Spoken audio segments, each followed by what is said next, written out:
521. Yeah, clear right above, behind. Rescue 521 at 10 Foxtrot. Rescue helicopters are a 24-hour-a-day emergency medical service. Their unique ability to access difficult and remote situations mean they are critical in saving lives. This video will take you through how to call for assistance, how to give your location to ensure the quickest retrieval, what equipment you might want to carry to signal for help, and how to prepare a landing site both day and night.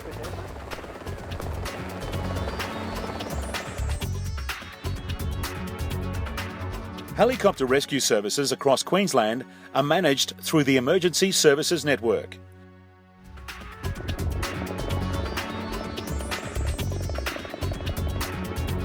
If you or someone else are in trouble and you require assistance, all you need to do is call the usual 000.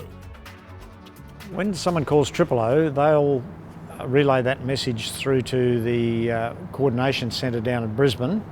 They'll decide what sort of vehicle is required to go out and do the rescue and what sort of medical team is required.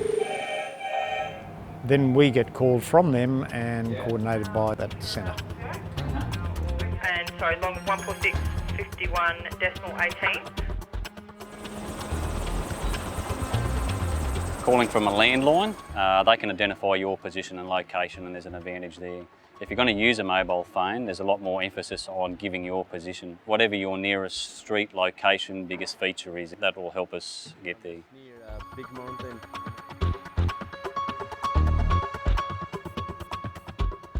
The best information we can get is where you are in latitude and longitude GPS coordinates. Once we have that latitude, longitude, we can put that straight into the aircraft navigation system, and that way it speeds up our progress in getting to you. There's multiple ways to get those grids. If you've got a GPS, you can get that off. If you've got a vehicle GPS, you can get off that, but down to anything as simple as a smartphone these days or an iPad. As long as you've got location services on, then just about all the iPhones and most other smartphones these days will have a compass app. Generally your compass app will be on your main screen unless you've set it somewhere else. On an iPhone, this is one example. Multiple smartphones will have different apps. iPads will have those apps as well, but the grid is straight across the bottom of that app. If you can give that grid to the 000 call, they'll relay us and saves a lot of time.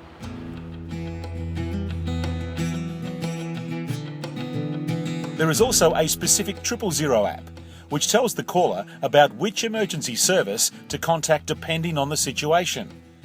If you do call 000, it provides your exact latitude and longitude, which you can pass on to the operator. If you're using a sat phone to make the call, you may be also able to access your latitude and longitude within the phone.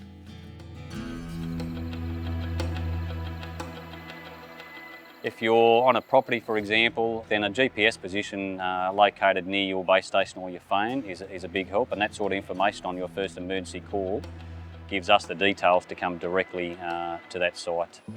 This is particularly useful if you have visitors making the call. 5 minutes now can potentially save a life. CB radio, if you say on channel 40, if we're looking for someone in the bush, we will automatically go to channel 40 and start calling on that frequency just in case someone has a radio and it's working.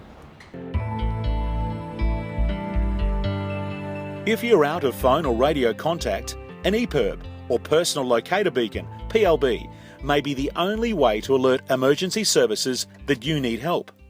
EPIRBs are a very important pieces of safety equipment for when travelling in remote areas or out to sea, where you're not going to be either in phone contact, so whether it's on your bikes going on treks or working on farms, any sort of properties, or four-wheel driving adventures, even if you're hiking.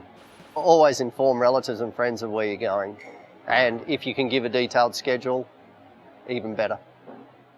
There are two types of EPIRB. A GPS-equipped beacon has a location accuracy of 120 metres, and location is provided within minutes by the satellite. A beacon without GPS has a location accuracy of 5 kilometres. The satellite system takes 90 minutes on average to calculate the initial position, but it may take up to 5 hours depending on the conditions and terrain. Our recommendation is the 406 with GPS encoding, as the first transmission to the satellite will include your exact location. There obviously is a price difference between the GPS and the non-GPS. With that comes down to what value you place on your own life, I suppose. Me personally, I'd like a GPS one so I can be located as soon as possible.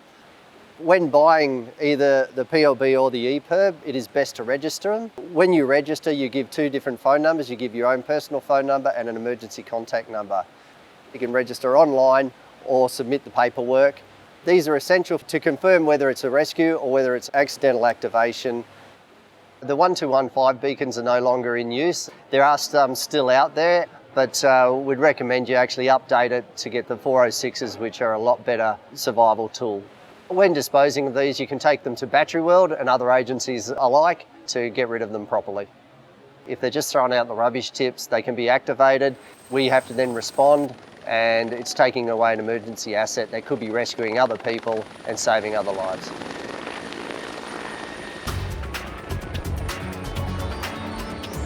Degrees. 26. 52 minutes.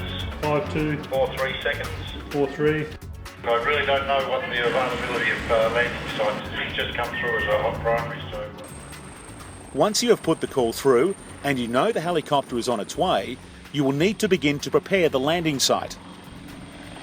If you have got communications with the helicopter or when you talk to the 000 operator, just let them know if there's any hazards around, like any aerials, any power lines or telephone wires, any hazards that are going to be difficult to see from the air need to be told to either the crew or to the 000 operator in the first place. The helicopters we use are a little bit bigger than the Robinsons and the smaller stuff you'd use out in the properties. So the size area we're talking about is about 50 paces by 50 paces, so 50 metres by 50 metres. That will allow us a vertical approach in and give us a clear area. At night, the landing area needs to be larger, around 100 by 100 paces. The helicopter always would like to land into wind because it makes it a far safer approach and landing. So if you can direct us which way the wind is blowing at the time, that's always good. Guys, I've just established comms with the guys on the ground. We might just get a quick story from them before we make an approach. 362 to Rescue 500. Can you see the flashing lights on the ambulance? Rescue 500 confirm we have you sighted. If you could come in anywhere just behind that would be smashing. When we get close and we're flying around, we'll do a reconnaissance of the area. If you can, try to remain in communication with the helicopter while we're doing the approach, because if you see something that we obviously haven't seen, you'll be able to update us then. There's often obstacles that won't appear as an obstacle for us. There might be a big clear area next to your house, but things like awnings and tarpaulins, sheets of corrugated iron lying around. The downwash of a helicopter will pick those up and become life-threatening. They'll be thrown around. When you're looking at preparing a site for us, just think of a cyclone. If you think it'll be picked up by a cyclone, that's what we're going to do when the helicopter comes into land next year. Dust will create us big problems, especially out west with the bull dust, where we'll dust out and lose all visual reference. So when we're approaching you, when you start to feel that downwash, basically kneel down and keep your eyes away from that aircraft, because the downwash will create that dust, and the last thing we need is to be giving more injury to people when we're coming in. So if it's a green grassy paddock, that's our perfect option. Once we've landed, the only way to approach a helicopter is from the front. Because of the tail rotor is spinning very rapidly, you cannot see it. Plus, none of the crew can see you approaching. But most times, one of the crew will come out and escort you in underneath the rotor disc. So just wait outside the rotor disc for one of the crew to come out and get you. Night searches are probably the most difficult. At night, we operate on NVGs. The night vision goggles basically gives us sight at night, so we can descend out in remote areas in the dark, and we can land amongst the trees and get into places we could not get in normally at night. On the NVGs, any sort of light will stand out from a fair distance. For example, if you put your hazard lights on a car, we'll see them from 20 miles out on NVGs. If you're stuck on the ground and you hear us flying around, even if you've got something like a mobile phone, turn your mobile phone on and keep flashing the mobile phone at us. From a mobile phone to a lighter to anything will help us pick you up on NVGs. If you are physically able to set up a landing area for the helicopter at night, you can mark out a good landing pad with your vehicles. If you get two vehicles and set them at the corners with the lights facing across the pad, so at that point if you can put flashing hazard lights on, we'll identify the pad. Generally people think we want more light and they'll have high beams on, and that actually affects their night vision goggles and shuts them down. So in a lot of cases, just having the hazard lights on will help us identify and land in that area.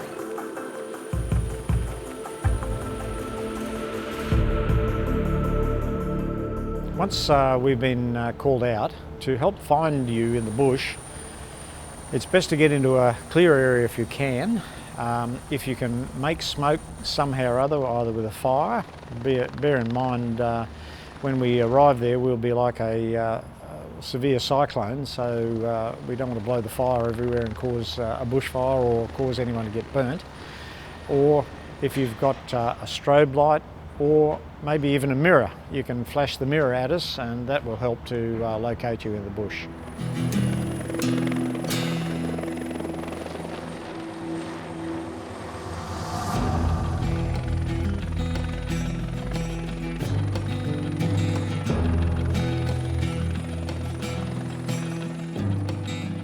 If there is a need to take an injured person from a vessel out at sea, the basic requirements are the same, but every scenario will have its unique challenges. Weather can play a big part in the approach a rescue might take.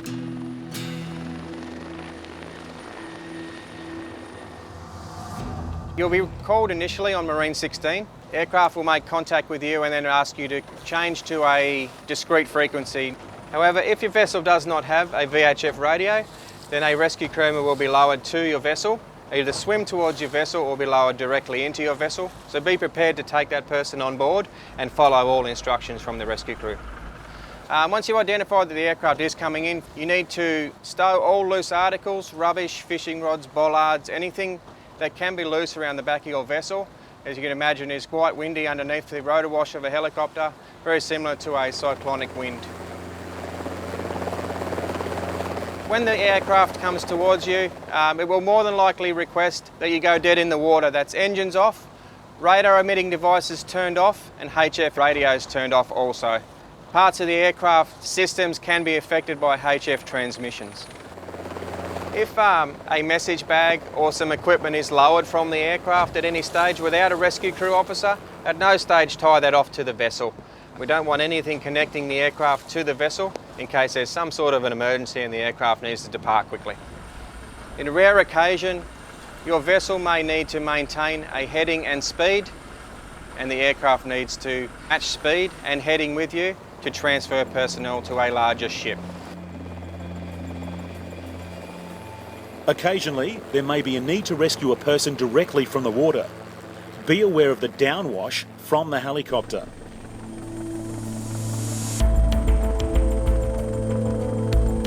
If you are travelling to a remote area, on land or at sea, be prepared for an emergency situation. Carry with you signalling devices, such as an EPIRB or PLB. Know how to find your latitude and longitude to pinpoint your location. Carry other equipment, such as a signalling mirror or flares.